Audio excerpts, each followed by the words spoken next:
Welcome to the next session called Coastal Memory and Maritime Museums, Sustaining Community Through Culture. My name is Jodie Kunch, and I'll be moderating our session today.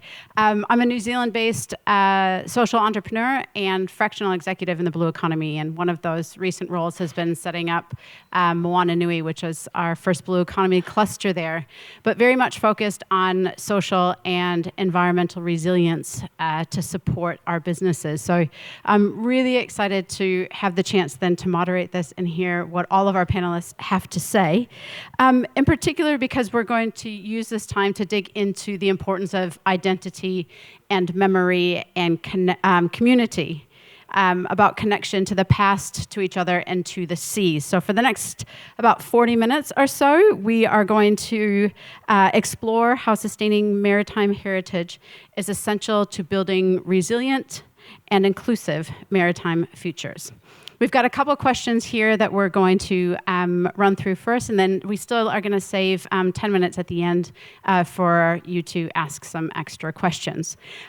What I think I will do first is have each of you do a quick introduction to yourself and a few words about your connection to maritime history to get us started. Thank you. Thank you. Good afternoon, everybody. And first of all, I would like to thank the organizers. Very great conference and very nice debates going on. Well, I'm Nadim Nazwari. I'm from Mauritius. I'm an associate professor at the University of Mauritius. And I work basically on ocean sciences, marine aquaculture, mostly with coastal communities, on seaweed farming, coral culture, restoration works in Mauritius and the region also. Thank you. Thank you very much.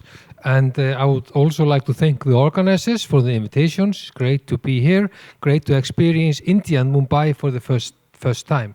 Yeah, I'm Baldur Thorhalsson from Iceland. Yeah, Iceland in the middle of the North Atlantic Ocean. In one way you can say it's a bridge between Europe and North America.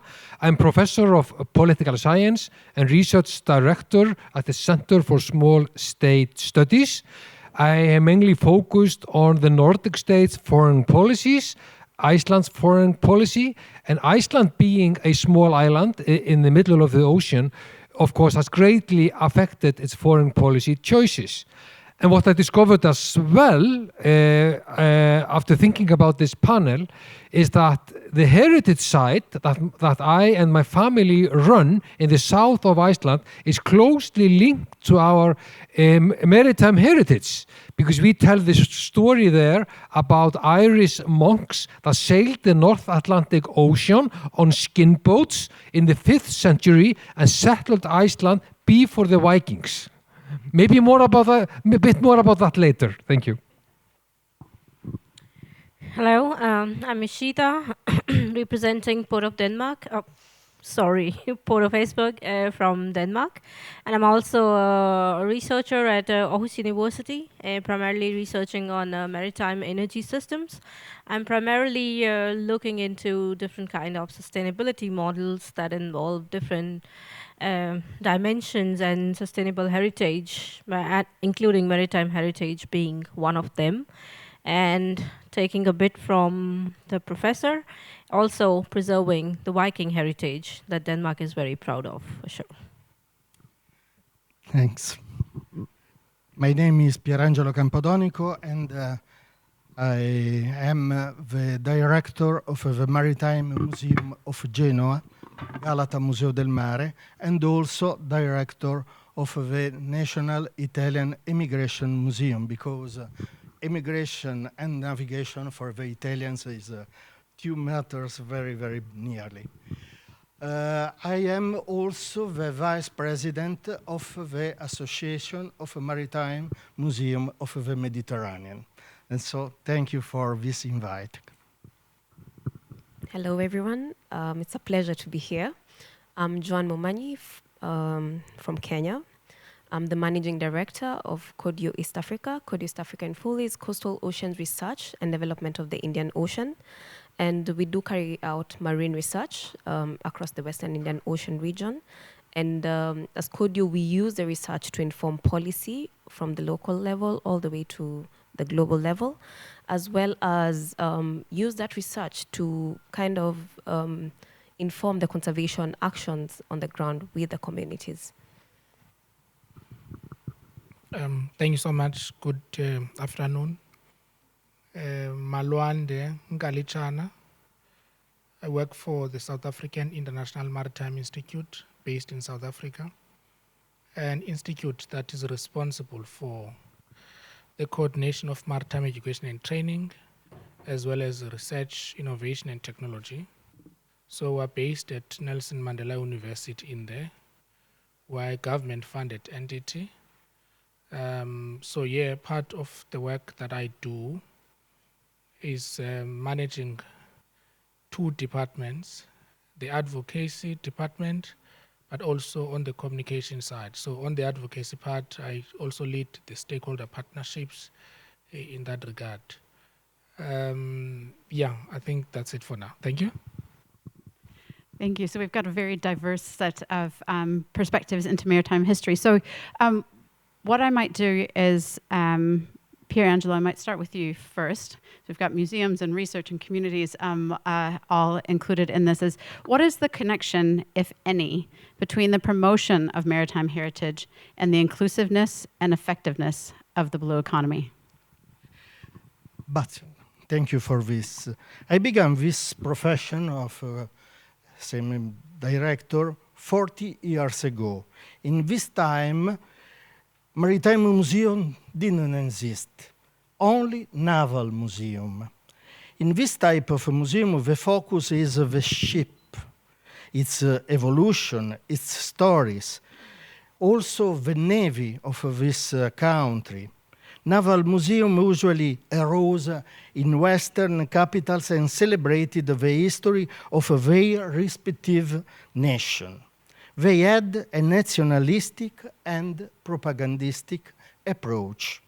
In reality, in the last century, maritime history has revealed very different aspects.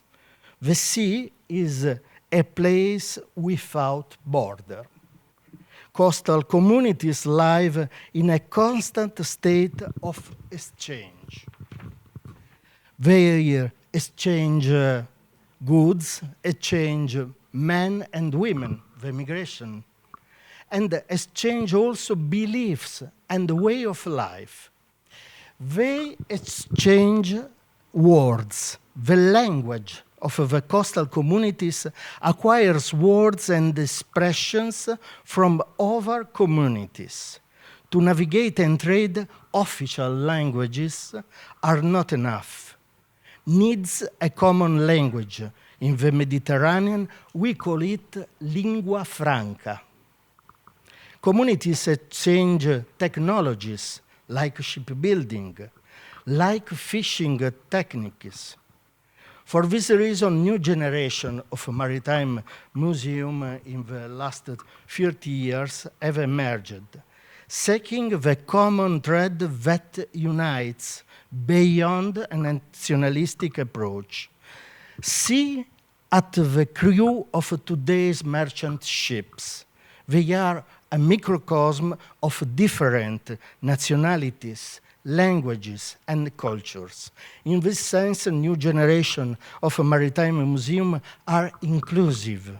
They reveal an ancient truth. The sea belongs to everyone. Thank you.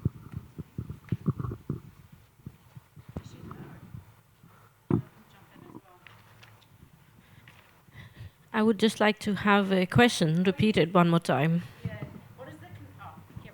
What is the connection between the promotion of maritime heritage and the inclusive and effectiveness of the inclusiveness and effectiveness of the economy?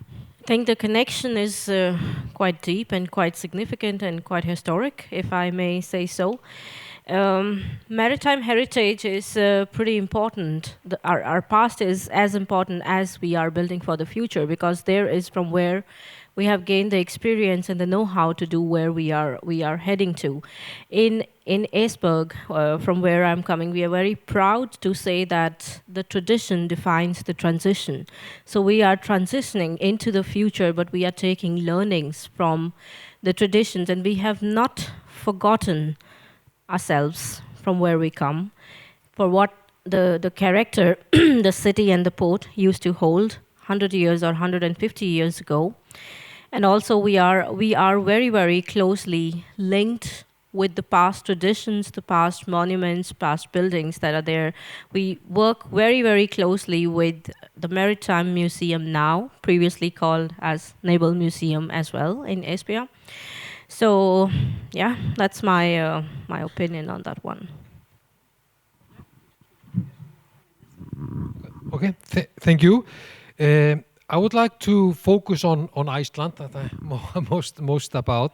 So Icelanders have relied on fisheries ever since the country first settlement, and that connections to the sea runs deep in our identity. And nearly all of our museums spread around the country, they reflect this, and they tell stories of seafaring, fishing, and survival, preserving our maritime heritage for the new generation. And I would like to take an example from our biggest maritime museum in Reykjavik, our capital, and its permanent exhibition titled Fish and Folk, 150 Years of Fisheries, traces the shift from small rowing boats to a large industrial vessels. And next to the museum in the Reykjavik harbor, you find the biggest fish factory on the island. And on the other side of the museum, you find some of the biggest trawlers in the country.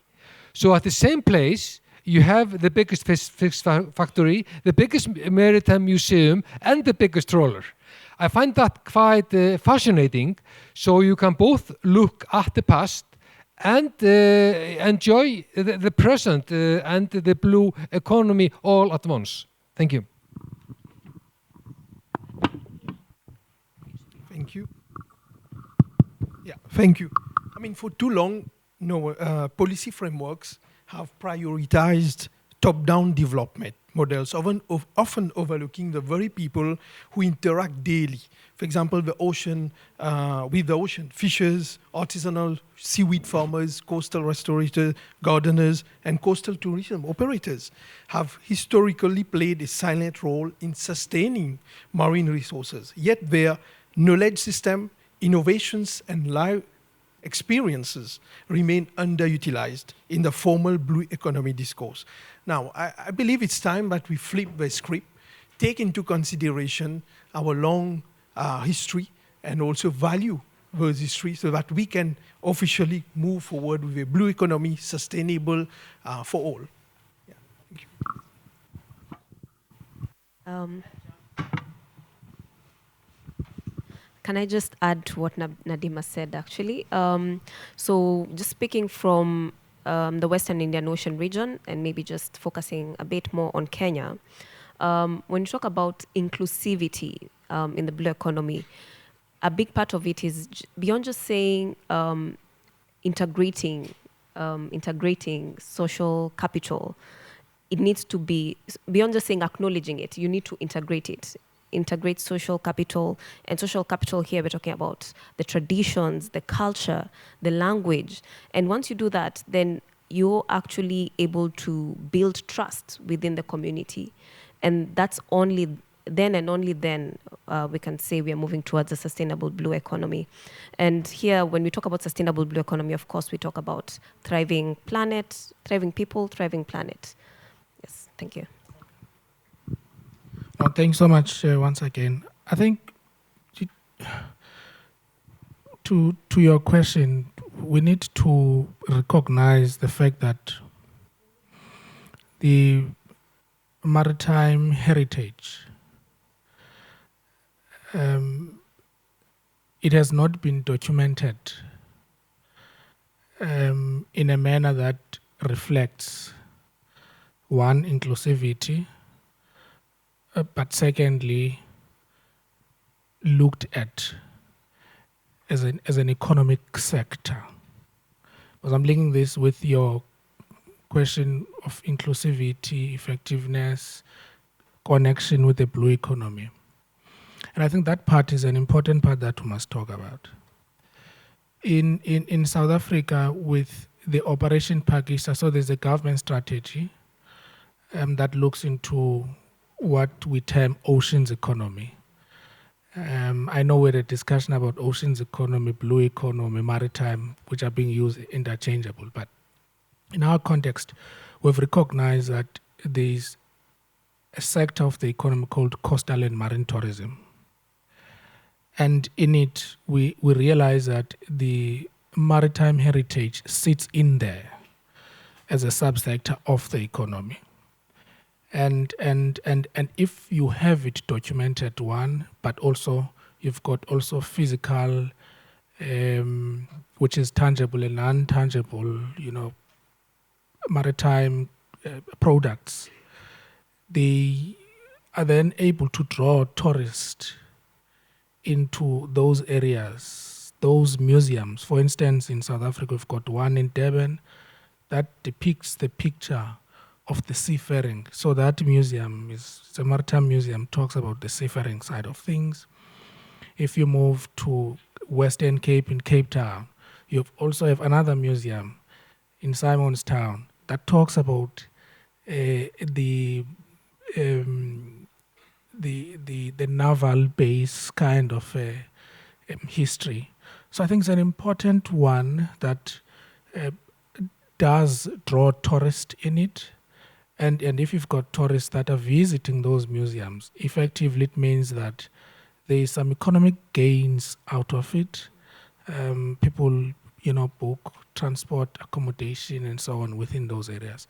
But key to it, I think the most important part is the preservation of that and understanding that with it, we can also be able to utilize it as a sector of the economy wherein we can draw some revenue out of it. But the last point, which I think is important going forward, because history is not an event, but it's composed of different events. So it means a series of events. So it means it's a continuous, where here we're making history. But the documentation of the history is important.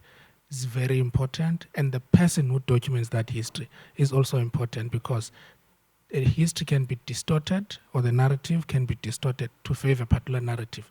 But key to it, you need to guard against even those that documents the history, the narrative. Thanks so much. Thank you. I think just reflecting on that very quickly, because I think we're getting into some tangible examples will help as well. But I think what I'm hearing as well is that heritage and the access to it, the visibility of it, the documentation, and then its manifestation into our modern environment, whether that's through, museums, whether it's through access to vessels, whether it's through even further education programs. All of that plays a really important role in the mindset that we take into our communities about what inclusive and effective means at this point in our history. And that then is tied to a totally unique experience for individuals as well as for communities. And so what I'd ask is jump in with anything that you'd like to share, is that are there some good examples of curators, local communities, or governments working together on those narratives that honor maritime heritage while linking it to the potential blue economy opportunities? I can give one good example in Kenya. I don't know if any of you have heard of Lamu in Kenya. It's a heritage site. It's very much protected. It was actually, it was documented as one of the heritage sites under UNESCO. And it's basically partnership between government, the communities, partnership with private sector, because when you go there, it's very much protected, and it's brought about tourism and basically really much contributing to the blue economy. But as much as it does that, it's still been very much preserved to be it's conserved, the mangroves are well conserved, so it creates that balance where different stakeholders are working together. But beyond that, we have the environment thriving and the communities actually benefiting from these heritage sites. And when you go to the town, you can see a lot of it.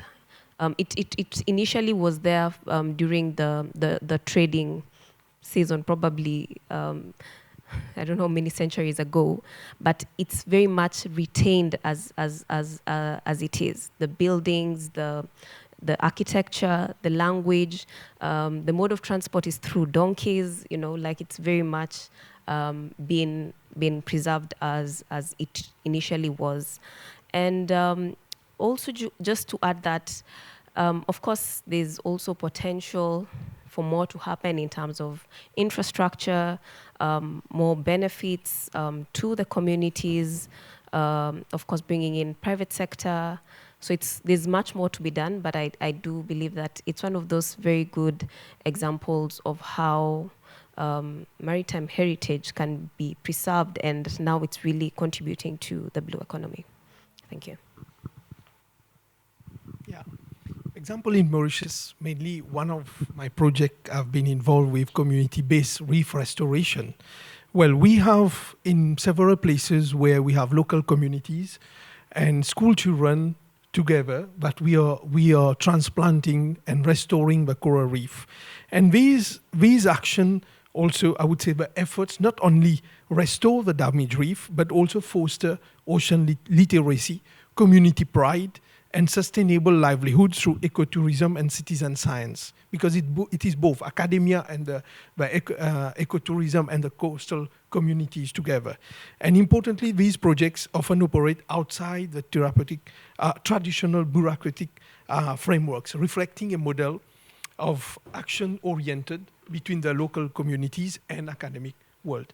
And to add with Lamu is a project that I'm involved also with a community-based restoration. We have in the region, Western Indian Ocean region, mounted regional network for all coral restorations. And recently we had the Wayumsa Symposium, the 13th Wayumsa Symposium, where we presented the network, and we also invited close coastal communities, leaders, to come and present their work, and also together in their own language. We had interpreters and all.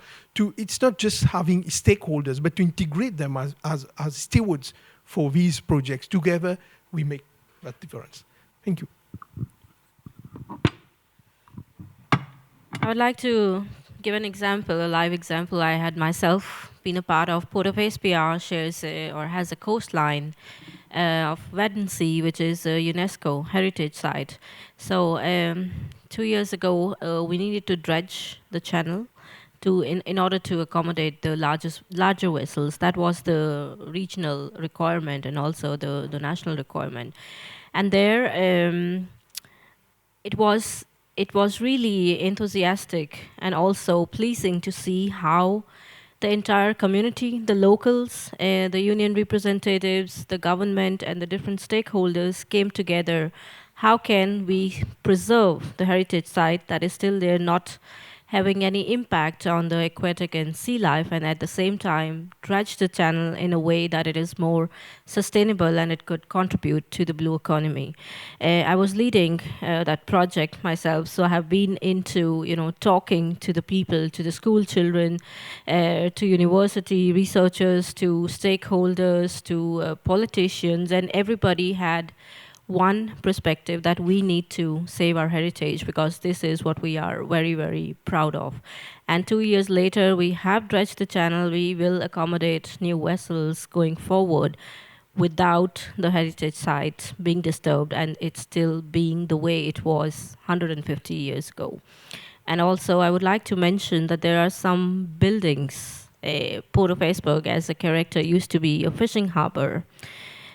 So we lost the fisheries or the economy from that particular dimension, but we still keep promoting fishing, or SPI as a fishing harbor. And I mentioned this in the previous session also, Port of Esbjerg is famous, or the city of Esbjerg was famous, that when you go to Esbjerg, you smell money in the air because the money was related to the fishing. And if you talk to the younger people today and go out, so it's a small city, so, oh, where are you from? I'm from Port of Esbjerg. Oh, you must be minting a lot of money because there's money in the air. So I think these kind of things are very, very positive when it comes to maritime heritage. And I think this is just an example, but all of us here and also all of us in the room, we work together to save our heritage, and maritime heritage is there, and it's here to stay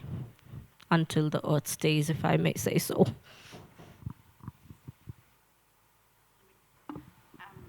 But Dora, can we jump to examples around tourism? Because there was one other driving question we had here, which was how can sustainable tourism anchored in heritage destinations and maritime museums support local livelihoods and revitalize coastal economies? And you've already given us a perfect example, but can you talk a little bit more about that connection and then also expand on that further with some of your other thoughts around Iceland and what you've seen globally?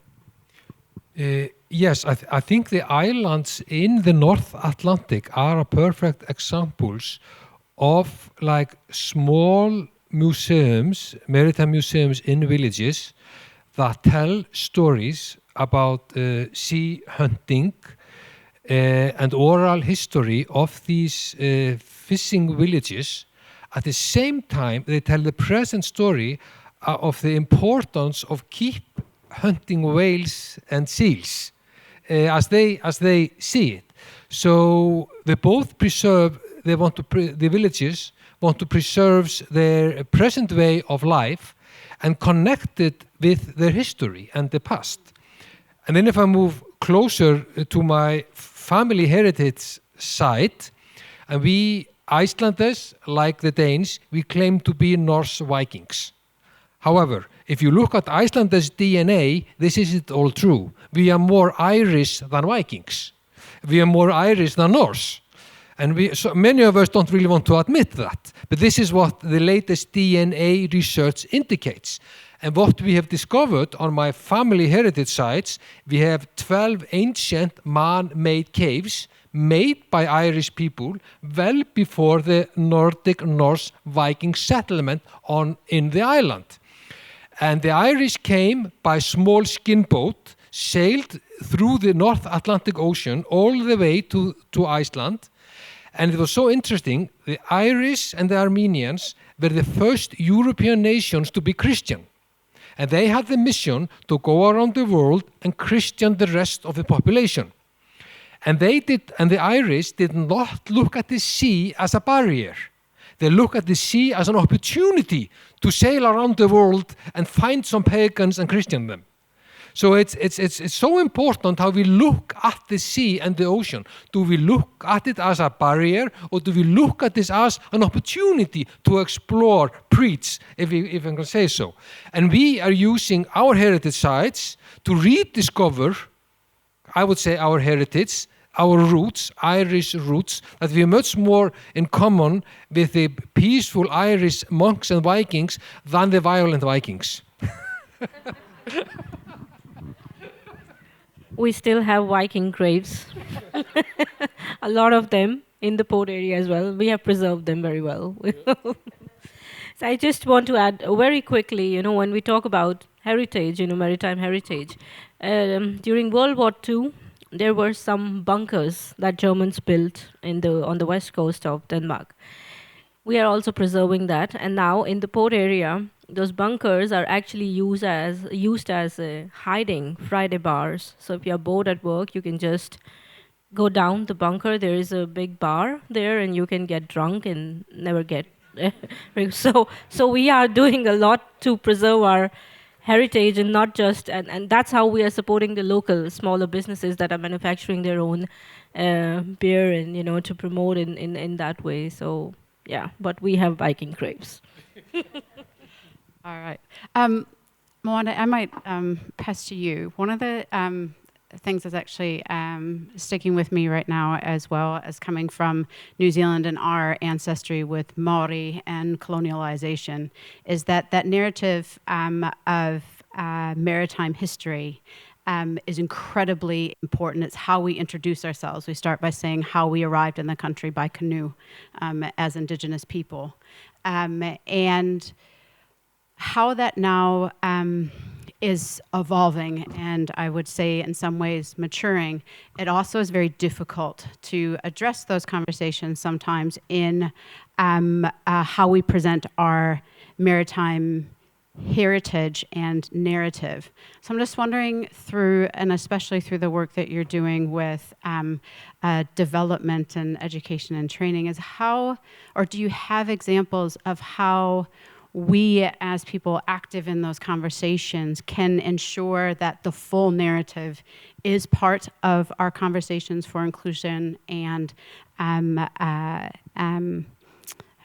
effectiveness, but participation as we make decisions about the future of the blue economy? Yeah. So, no, thanks. I think the first point that I must confess to you is the difficult sometimes to have conversations about history. Because history sometimes can open wounds to those that would have been victims of it. But also it can also create some level of uncomfortability to the perpetrators of that history. So it becomes difficult sometimes to have those conversations, frank conversations.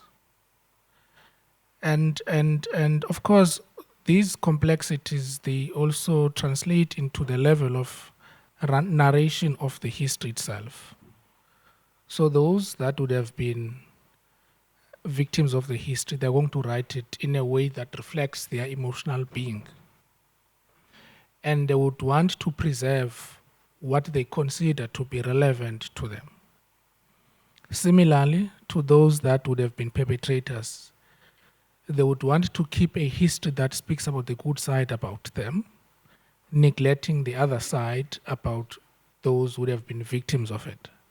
So it becomes difficult. So it requires some level of maturity, some level of honesty. So as I said, it's important to have the person behind the narrative is always important in terms of this. I will make an example. If you look in South Africa, South Africa is one of the countries that has got many Indians outside of India. So the key question is, how did they get in there? So there's a history to it. And the history was, the trade, the spice issue,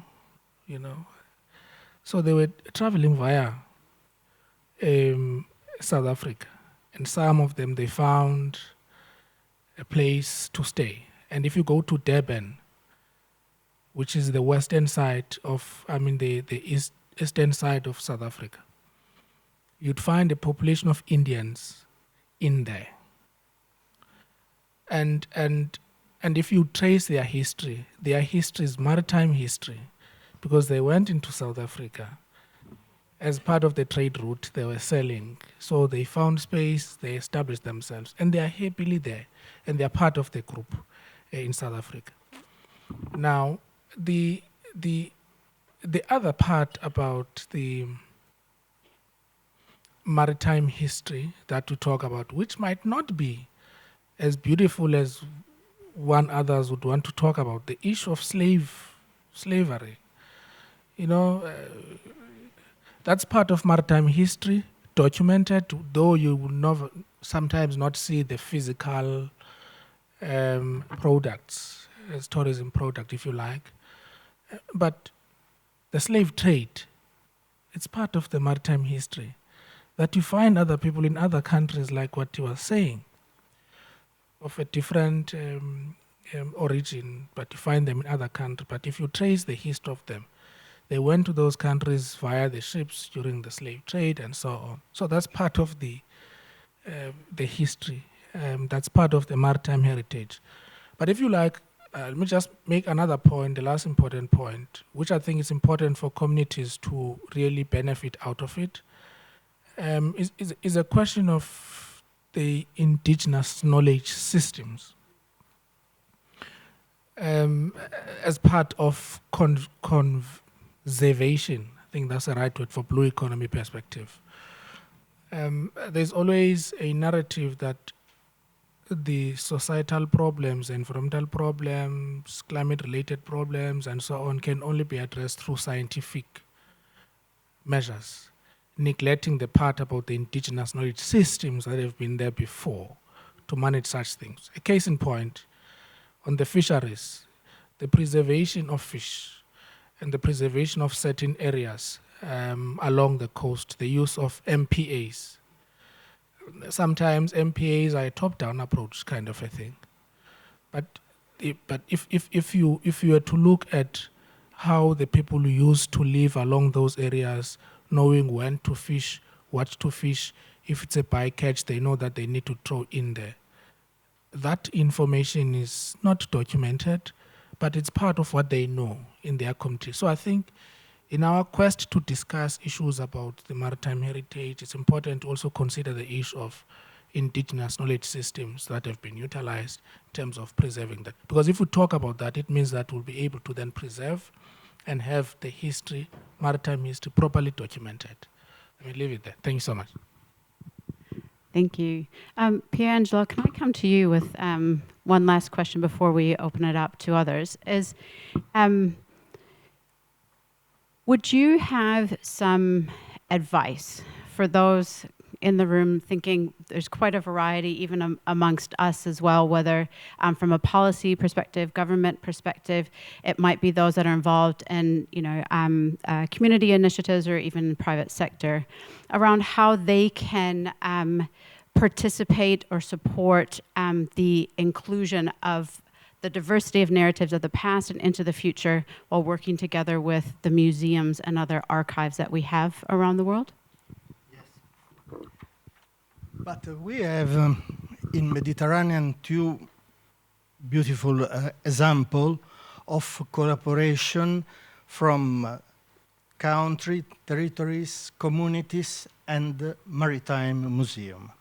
One is in southern Spain, Catalonia, where a big museum, Barcelona, built a network of different little museums of little cities, as La Scala, San Feliu, little city town of 500 persons, but very important for the tourism. In this part, make a little museum for the communities, fishing museum, salt museum, for the economy, because this is important. It's important for the identity of the town and the history of this town, because this town now are very important tourist destination, but 50 years ago are in poverty. So in 1-2 generation, they are changed, our destination, and are full of tourists. But the importance of the museum is not in the wall of the museum. It's out.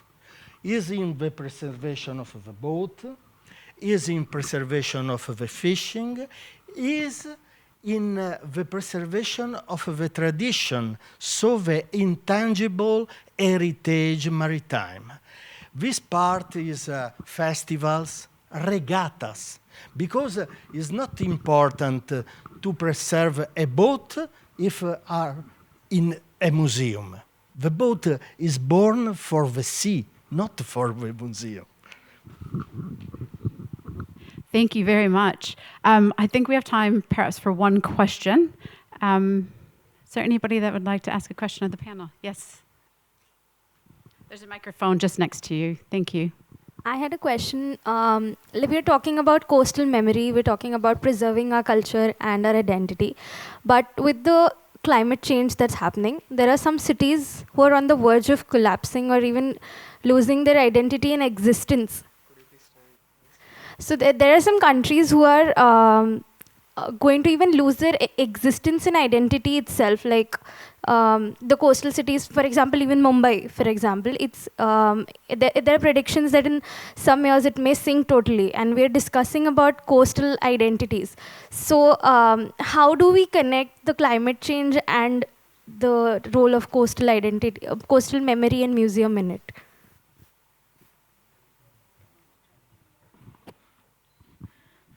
Thank you for your question. I think that's correct, that the seawater level is rising and the cities are on the verge of collapsing, but at the same time, I cannot remember it correct. There are also cities, I think, Indonesia, Japan also, they are building identical twin cities at the same time at a different place so that they could preserve the same character and the same identity of the cities in that way. And also, it will not, it might vanish. It may happen. We have seen several civilizations that have vanished, you know, when the time goes forward. But still, the culture, the memories, the tradition remains. Some documented, some not documented, some we may revisit, we might not revisit. The good thing is that with all of us aware about the climate resilience and climate change, I think the governments, the individuals, the organizations are taking huge steps and efforts to control it and to reverse it so that it may not happen. So in my opinion, maybe people will have different opinion also, my panelists. Coastal memories will not be lost. Coastal cities will be restored and they will be retained. Maybe not that size and capacity, but it's here to stay. So after 100 years, I think my grandkids and their grandkids might remember somebody like me in the future from coastal generation saving. I don't know. Yeah. Thank you. Yeah. No, thanks. I think I also aligned with you. You know, in South Africa, there's a coastal city called Port St. John's. So if you have time, you can go to Google, you'll see it. So it has always been a victim of those climate change related tragedies, to a point that the government had plans about having a small harbor in there, because historically it's a fishing community that's dwelling in and in there. It's just at the tip of the mountain. But every time when there's huge rains and so on, the town would flood into water. And many critics would talk about the infrastructure, but sometimes you realize that the level of floods are overwhelming even the existing infrastructure. So the discussion about moving the people then started, at least to move them away from where they are, including moving the town up to at least in a top of the mountain where at least it's not going to be. But the question that you're asking, how then do you deal with that heritage within that area? But I think there you are then confronted with the situation where you'd have to balance whether you want to keep the heritage or you want to keep the lives of the people. Because the movement, it is not because of the conditions created by the people themselves, but it's the conditions that are imposed on them. And therefore, in order to preserve their lives, you need to take measures that make sure that their lives would continue, saving their lives. But of course, wherever they are, they will then be able to remember that we used to be coming from there. We used to do 1, 2, 3 from that area. So they are going to narrate a story about the history of where they come from. So the movement of people, it's something that has always been happening. But the fact remains that we must always be conscious of the fact that we must write about that so that we know our history and where it comes from. Thanks. Yep, go ahead, Ashita. Just one last thing, because we are talking about Sagar Manthan and we are in India, and I am Hindu myself, so talking about the mythology and all of that, you know, the similar thing was happening long ago, years ago, when Sri Krishna built Dwarka Nagari, if you know. That was a coastal city, you know, where it had the same character and origin of what Mathura, Vrindavan, etc. could have, but still strong enough. And I don't know if it exists today or if it doesn't exist. I don't know. I was just researching, but it's still in our memories today, and we are very, very fond of it. So that's a very clear case of it will not be lost for sure. Just shortly, briefly, just taking it back, documenting history or what's going on currently, because that will be history, like maybe in another 100 years, is very important. Because I'll give an example, like in fisheries, in the Wayo, right now, one of the questions we are asking ourselves is, what did the grandfathers then do to adapt to climate change then, or like when situations would get really bad then, what did they do? Because yes, we are doing a lot of science, but are we really integrating or using or really understanding indigenous knowledge? And for example, a whole topic on taboos came up where someone said that a long time ago they were told if you go there during this month to this month, like you might not get children. And it was not necessarily the case, but it was a spawning site that was what the parents said, so that people actually don't fish there during the spawning season. So really, we need to go back to understand what, beyond the science, like the traditional science, how can we integrate that with the current science, the modern science? And that might, if we document that right, that will inform also just how we do research, how we preserve societies in the future. Thank you. And thank you for your question.